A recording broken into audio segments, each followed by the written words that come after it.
All right, welcome back to WMAC Now with your host, Chuck Stevenson, coming at you with a fight preview. So we're going to Saitama, Japan for this weekend's Super RIZIN 2 event. Going to be early Sunday morning if you're in the U.S. Talking about the Super Atomweight Championship bout. Seika Izawa taking on Claire Lopez. This should be a good one. Claire Lopez coming in, she is the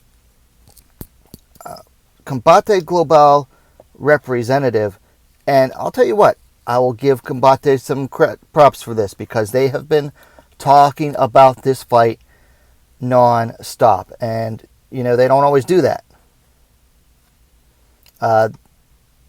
In the past, I think the last time she went over, they didn't really talk about Lopez's last fight too much, but this fight, with her having a chance to go fight for a championship, they've been talking about it a lot lately.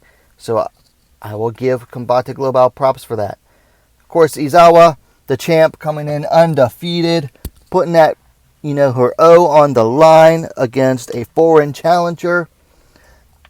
And if I recall correctly, this is her first defense of this title, or maybe second.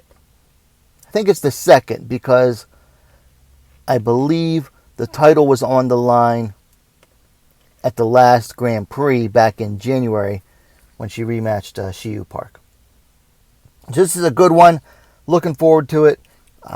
Let's get into it. First, let's talk about the stats on this one. So, Izawa, of course, undefeated, coming in at 10-0. She last fought, defeated Amp the Rocket, Suinon Boonsorn, little over a month and a half ago at Deep Jewels. That was just a gimme fight to get her in some action. Lopez coming in on 2 straight wins over Camila Rivarola 10 months ago, defeated her via rear naked choke, and then made her RIZIN debut, defeated Reina Kubota via that Submission of the Year nominee, that dog bar style knee bar. That was about 2.5 months ago. So both of them have fought within the last few months and are getting back in action again. Now, Lopez is the elder fighter by 9 years. She's 34 to Izawa's 25. They are the same height, 5 feet 2 inches, 157 centimeters. No no reach listed for Lopez on Tapology. Lopez is listed at 64 inches, 163 centimeters. So those are your stats. Now let's talk about the strengths, and we'll start with the champion. So Izawa. If you've seen her, she has phenomenal groundwork. I mean, she is just a whiz kid on the ground. She was competing collegiately in judo before COVID came and put, a lot of the judo competitions out of commission. And that's when she took up MMA. She is a very high-level judoka and very savvy with the submission. Another thing is that she is always attacking. You'll rarely see Seika Izawa on the defense because even when she's on the defense, she's still attacking. She's looking for the next avenue of attack. She's always looking for an opening. She's always on the attack. And so far, she's proven pretty durable. I mean, she's been in there with some top-level fighters and has barely shown any damage. Now, she showed some damage back against Shiyu Park at the last fight, and even in the first fight against Park. But she managed to survive that so far, and has shown some durability. Now, for Lopez, Lopez has some power in her hands.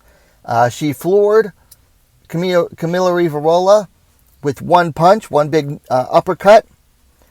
And then in her last bout, she staggered Reina Kubota within the first minute? And how often have we seen Reina staggered like that? So she definitely has the power in her hands. Also, she's well-rounded. She has wins via strikes. She has wins via submissions. She has decision wins. So she's good wherever the fight goes. And the biggest thing, her biggest strength that's going to be coming into this fight is that she is not afraid of the ground game. Like, she's not going to be afraid to engage with Izawa on the ground. Now, will she choose to take it there? I doubt it. But she's not afraid to engage with her. Now, let's talk about some of the key victory notes here. Pressure is going to be key for both fighters. I think both fighters do best when they are pouring on the pressure, especially Izawa. So whoever is going to be able to pressure their opponent is going to have the advantage.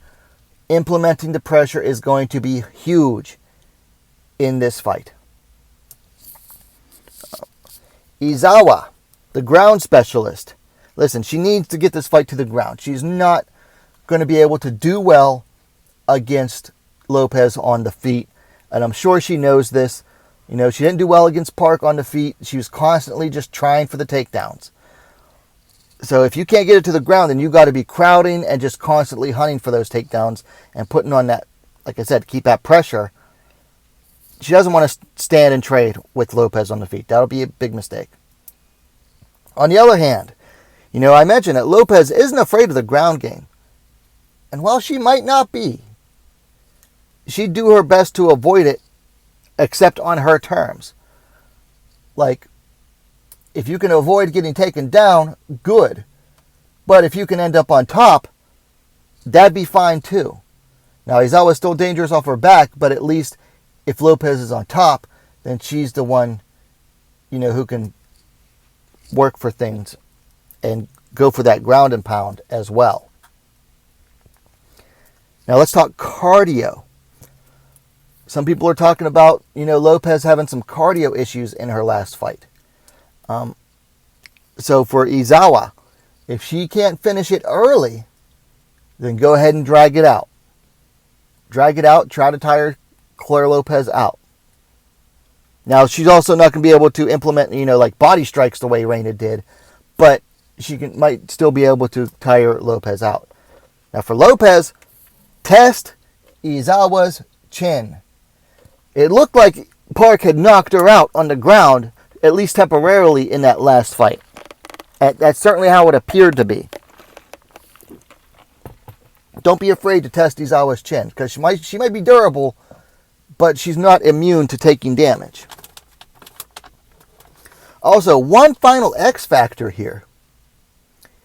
Izawa has had a lot on her plate this year. She just got married recently.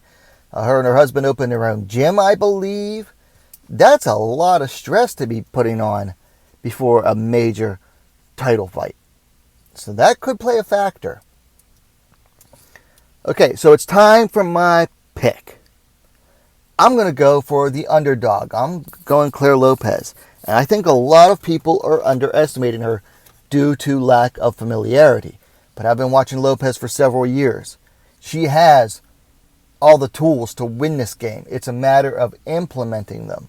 I mean, she is definitely a more well-rounded fighter than Izawa. It's just going to be a matter of, you know, not getting taken down and submitted lightning fast, which Izawa is capable of doing. But I think Lopez is capable of doing that. I know she's capable of dealing damage. I don't think she's going to get her own submission against Izawa. But I think Lopez can certainly do some damage should the fight go to the ground. But on the feet, she definitely has the advantage. And guess what? Where does every fight start? Where does every round start? On the feet. So I'm taking Claire Lopez to win. Now, unrelated to that, final note, unrelated to my pick, and this isn't why I'm picking her, the channel is sponsoring Claire Lopez for this fight. I'm not sure if the thing will be on her the logo will be on her actual fight outfit. It is a big fancy logo on the front of her fight shirt. Very happy to be sponsoring Claire for this bout. Like I said, I've been following her for a couple years now. We'll say since the one-night strawweight tournament in Combate Global, when she came in as the runner-up to Yasmin Haregi. So, big fan of Claire's, cheering for her. Whether she wins or not, I think she wins. We're backing her all the way. very happy to have supported her in this fight. So you have it. Izawa versus Lopez goes down this weekend. Super RIZIN 2. Outside Japan, you can watch it on fight.tv or download the Fight TV app. Let me know your thoughts on the bout in the comments down below. If you like the vid, please hit that thumbs up button while you're at it. Go ahead and subscribe to Wmma Now, the best, most complete women's mixed martial arts dedicated platform on YouTube. Thanks for watching. We'll see you next time.